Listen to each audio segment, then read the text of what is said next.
Hey guys, and welcome back to the channel. So today we got finally another review, and it's going to be of the 2015 Mazda Miata. This is the Grand Touring model, so it's got all the bells and whistles, everything you could want in a little roadster. So first things is we're going to go around the outside of the car, talk about the engine specs, and then we're going to go inside, take it on a nice back road. I'm going to talk about all the performance specs, all the comfort features, go over everything with the car, hopefully give you guys some good information. So we'll get started with the exterior now. Alright, so I think this car, since they refreshed the Miata, it looks a lot better. It looks a lot more fierce. In this black paint, it looks really good, especially contrasting with the gray 17-inch wheels that you get with the Grand Touring model. Also, this is fitted with Bridgestone Potenza summer tires here. So really good for back roads, really good for around the racetrack as well. So now let's talk about what's under the hood of this thing. Alrighty, so all the new Miatas come standard with the 2-liter inline 4-cylinder engine. The Grand Touring model with the manual, it produces 167 horsepower and 140 pound-feet of torque. And that doesn't sound like a lot, but this car weighs only 2,500 pounds, making it over 1,000 pounds lighter than my Camaro. So it holds its own. It feels like it's got a good amount of power for what it is, and especially being so low to the ground, and with these summer tires, it handles really well. But we'll get into that a little more.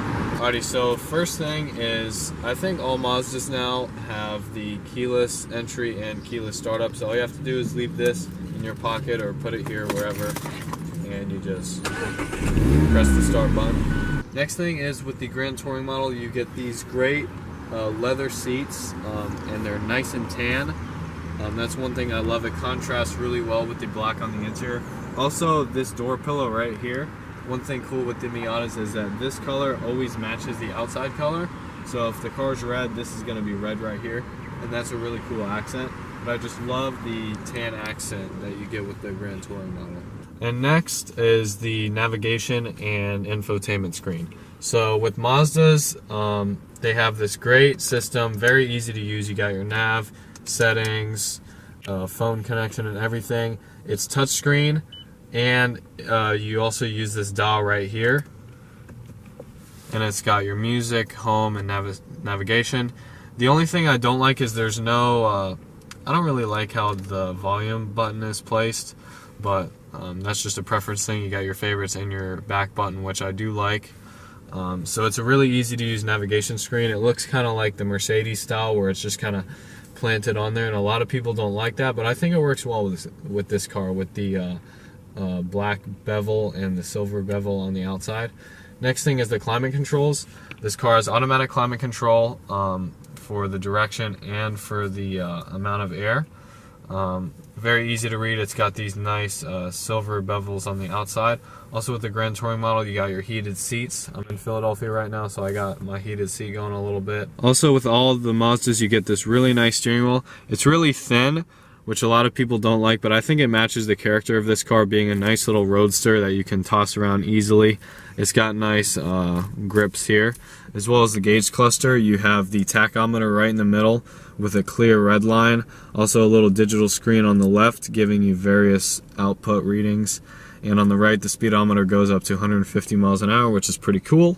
Okay, so next with storage space, you just have a little coin holder in the door right here, no map pocket or anything. You don't have a glove box, but that's kind of replaced by this right here, which you get here. It's pretty deep. You can hold your cell phones, your wallets in there. Pretty functional. One intuitive thing is the cup holders. You have one cup holder here and the other is right here. The thing I like about them is you can shift. Unlike my Camaro, they're put far enough back where you can have a full-size drink and shift without having to worry about your arm hitting the cup holder. That's so annoying. You guys can probably agree with me on that. Also, you have a little place right here just to throw some gum or a hairbrush, and also a little phone holder right here. There's a little area back here when the top's up that you can actually throw some coats. And the trunk isn't too big, but again, this is a little roadster. You're not going to buy this car to take your family on a road trip. Again, it's only got 2 seats, obviously. So obviously this is a convertible top, so all you have to do is push this button back, pull this back, the windows will roll down a little bit, and then you just got to pull it right back, latch it right into place. And then when you want to pull it up, all you do is pull that. It already comes up, and you just pull it up and put it back like that. So I think that's cool how you just do it manually.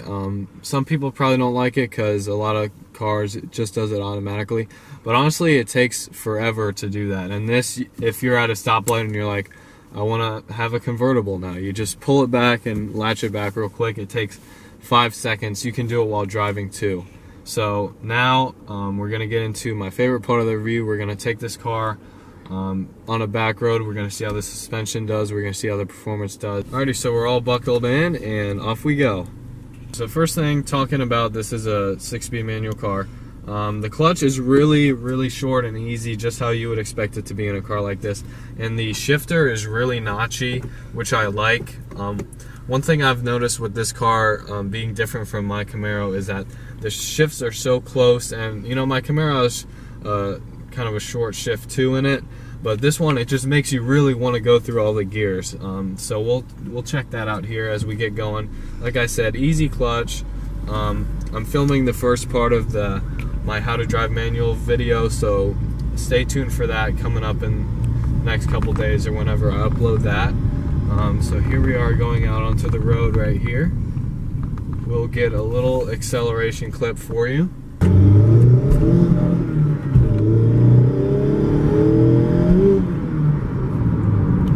As you can see, the car did get a little squirrely there. It is a little wet out today. It rained a little earlier. But like I said, it only has 167 horsepower and 140 torque. But being that this car is so light, it does really well for itself. This car doesn't have crazy 0 to 60 or quarter-mile times, but on a back road like we are right now, the car really holds its own. And the exhaust actually sounds a lot louder than I thought it would, if you guys heard that.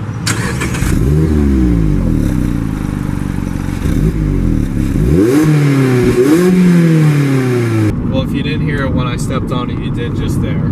So on a back road here, taking some tighter corners, the car really does hold itself really close to the ground. Again, there's no real signs of body roll. Mazda did really well tuning this car to be really good, really fun, honestly. And that's what this car is supposed to be, is fun. It's not really supposed to be taken so seriously, and that's one thing that I think people can forget when it comes to this car, because a lot of people down this car for some reason, but it's just a fun car that you take it out when you're off from work and you let out your steam from work on the road by going through, rolling through the gears, tearing up the back road. So I'm having a really good time. And there's the trusty old lane keep assist that's also with the Grand Touring model, I forgot, and it also has the blind spot monitoring, which I like. And the suspension isn't bad. Again, this car is really low to the ground, so one would expect it to be a really rough ride. Going over a couple bumps, you do feel all the bumps in the road, but that's something to be expected with this car, and it's not too bad to where, like, I feel like I could take this car on a road trip easy. This car without, you know, having a broken back at the end. It's got really comfortable seats and a decently comfortable ride. Also, the shifter is very easy. The clutch has a really good engaging point. This is a very easy car for those who want to learn to drive manual. I would recommend getting a Miata for your first car because they're really fun, really easy to drive. They teach you a lot of good lessons about performance driving and everything without having such a really fast car.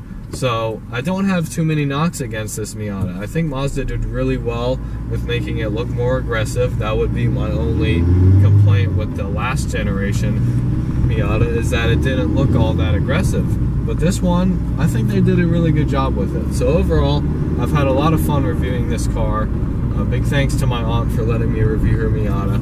But as always, guys, stay tuned on the channel. We got a lot of really good videos coming soon, so make sure you leave a like and subscribe. Leave any comments down below. Any suggestions for future videos. I always love seeing, I always love interacting with you guys. So as always, thank you for watching. Take care.